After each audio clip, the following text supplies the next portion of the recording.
Across the country tonight, French cities grinding to a halt. In the capital, thousands of people taking to the streets after French President Emmanuel Macron forced through an unpopular bill that raises the retirement age from 62 to 64 years old. And he did it without a vote. It's hard to watch that from the United States and not imagine what if we took our Social Security and retirement as seriously as the French? So their protests have been raging for many, many weeks now against this proposed retirement to change the age from 64 to 62. And it looks like Emmanuel Macron just decided he's gonna do it. He is sick and tired and he is just going to pass this without a vote unilaterally. Take a look. Afternoon, France's Prime Minister Élisabeth Borne, an ally of Macron, triggering a constitutional tool that allowed the bill through with no floor vote. On ne peut pas faire de paris sur l'avenir de nos retraites. Cette réforme est nécessaire. The uproar immediate. Opposition members shutting down parliament, belting the French national anthem. Macron has long insisted the reforms are essential to ensure the pension system doesn't collapse. Mathematically speaking, the argument is the country will not be able to support future generations. C'est honte pour le gouvernement qui continue, qui n'écoute pas le peuple. In the last 3 months alone, there have been 8 consecutive national strikes. Millions of French workers, from teachers to police to refinery workers, have joined in. A recent poll by AFP finds a majority of the French support the protest movement against pension reform, and 59% support bringing the country to a standstill over it. Okay, so there we have it. The prime minister has decided that he's had enough with the protests. You know, yay democracy, but we gotta move it on and raise the age to 64 from 62. So this is something that can only be overturned through Article 49.3, which I'm sure everyone is familiar with in the French Constitution.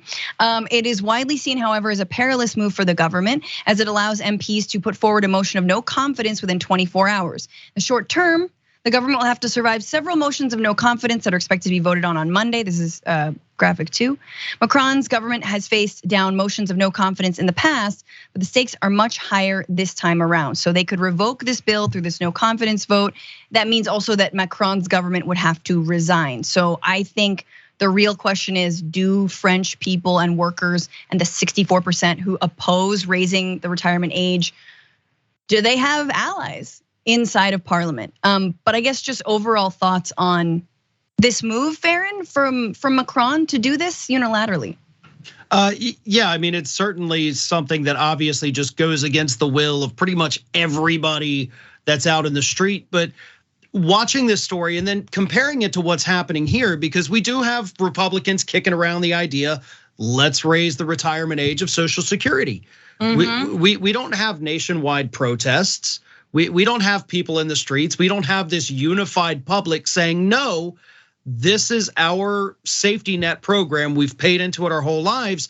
You're going to give it to us when it was promised to us. We're just sitting back saying, well, maybe they've got a point, which is what Republicans are doing. Like, maybe it's not a bad idea. No, they're giving us the blueprint right now. When the government takes it away from you after promising it to you, after you upholding your part of the bargain with these pension plans, it is owed to you. And when they try to take it away, you stand up, you fight back, you band together all, political parties, which is what's happening there, those people in the streets, and they're making their voices heard, and Macron may pay the price for it. We'll see. But right now it's not looking, based on what I've seen, super great for him in Parliament. Farron, yeah, my question is, how lazy are the French? It's just 2 more years. Go to work. No, I'm kidding.